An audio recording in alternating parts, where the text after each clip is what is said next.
So my name is Anne Pack. I'm a French photographer. I'm a part of a photo collective called Active Stills, and I've been working on Palestine since more than a decade. I'm the co-author of Obliterated Families, a multimedia web documentary about the families in Gaza who were shattered during the Israeli offensive of 2014. I was in Gaza Strip documenting the military offensive, and then we can talk more about it after, but the idea was to really shed light on the families that were wiped out, sometimes totally, sometimes in part, during the Israeli offensive. I documented it during the offensive, taking photos. And then the idea was to do something more substantial. So I went back to Gaza and started this documentation. I joined forces with Ala, reporter, but then we have like many people who join us in this process. So at the end, the project is about more than 100 people who contributed to this work at different levels. So I was the photographer, but also there was a lot of coordination to do to make this work possible, to produce it. Yeah. My name is Ala Kandil. I'm a Polish-Palestinian reporter. I used to live in Palestine, Israel for more than 3.5 years, and I worked as a correspondent for Polish press agency and freelance to various media. I very often teamed up for work with Anne, and that was also a case in the Gaza Strip, also in 2012 and then in 2014 during the Israeli offensives. Yes, as Anne mentioned, I'm the writer on the project, but also co-producer. I think we did everything, a little bit of everything, from coming up with the narratives for storytelling, selecting the footage, working on editing the films, and producing additional materials and so on. So all kinds of works. It's a bit of an endless process, because you always want to make it better, and also you want to update, to know what's going on with these families that we have met, the last, 2 years ago, and now we are really wondering how they are doing. So we would like actually to go back to Gaza and make updates and meeting these families again, and also showing them the result of the work. That will be very important for us.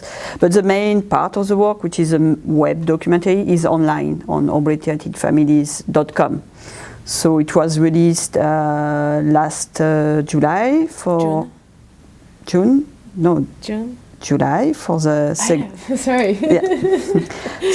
So the web documentary has been released last year in July for the second anniversary of the Israeli offensive, and we have circulated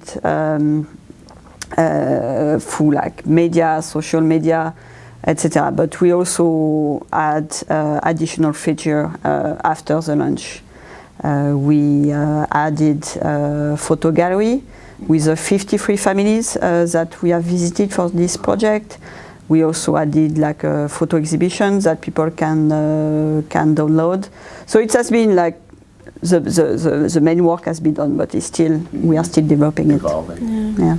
And I also think that big chunk of the work is the story sharing once they are told online. This is first half, and then the other half is what we're doing right now, which is so now we're on a US tour sponsored by American Friends Service Committee, and we're trying to make sure that those stories it's humongous amount of work, more than 2 years, more than 100 people, and now for it to be really complete, we have to make sure that it reaches as many people as possible, and as various audiences also as possible, not the usual Palestinian solidarity crowd, but also people who are not usually exposed to stories from the Middle East, and especially not the personal stories, not intimate stories, the type that we try to create. Telling a personal story changes the perspective of the audience in a whole different, it just puts it in a whole different way. But it also carries value for the for the person who shared that story initially with us. So on one hand, it's a tribute to the people who lost their lives and to the people who struggle to piece their lives together after the offensive. And in general to people of the Gaza Strip, because it's also, this whole project is also a window into the daily life, daily dealings of inhabitants of Gaza Strip, something that most people cannot see.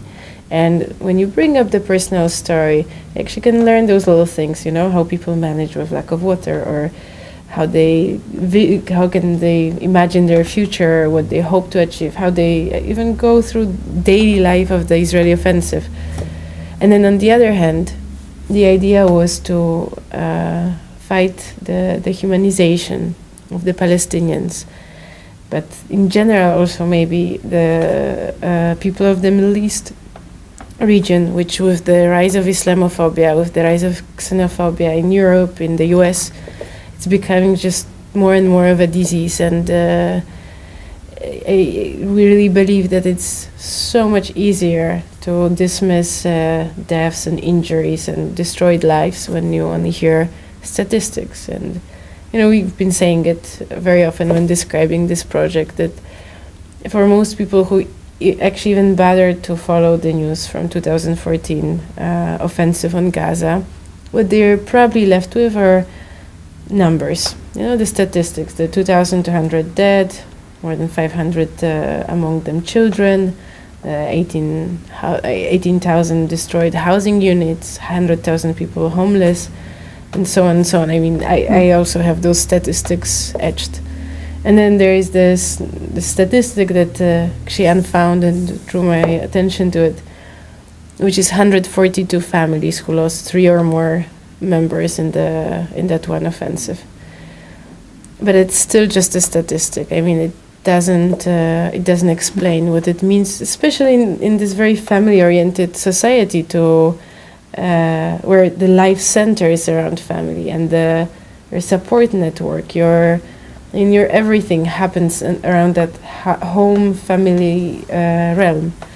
And to target this, to destroy this, it's to really hit, you know, the core of the Gazan society, like the most sacred bonds that there are. So we hope that the value in it is that, I don't know, I really like to believe that once people read even one story and look at the photos and see the videos and hear the people speak and just get to know them a little bit, you know, because of course it's still very limited, but just to, you know, they know maybe what this person dreamt of, or what they were doing the minute when they were killed, or just small things like this, that it's going to be really impossible to be indifferent towards what happened there. And I think maybe this is where we see the value in it, in this work. I think what we are trying to do is that, once people can connect and feel moved by these stories, and they would like to know more about Gaza and about Palestine in general, because we don't want also to make Gaza something like totally disconnected from Palestine in general.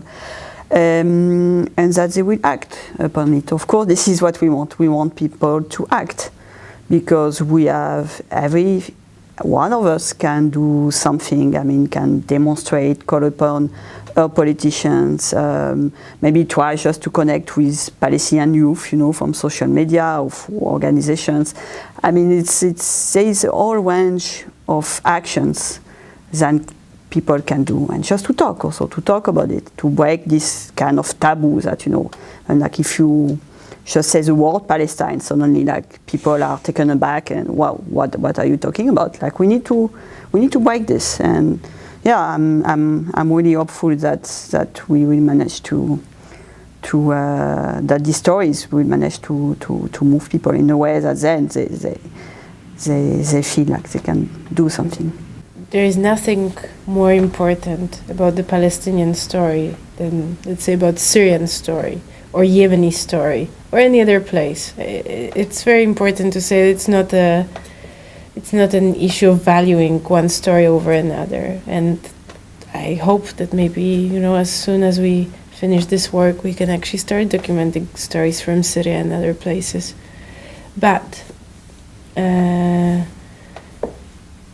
we were witnessing in 2014 war crimes, and I think it would be almost immoral on our end not to do anything with this. We were there, we saw it with our own eyes. We had so much documentation, so for us it was somehow a personal obligation towards Gaza to document it and to take it further.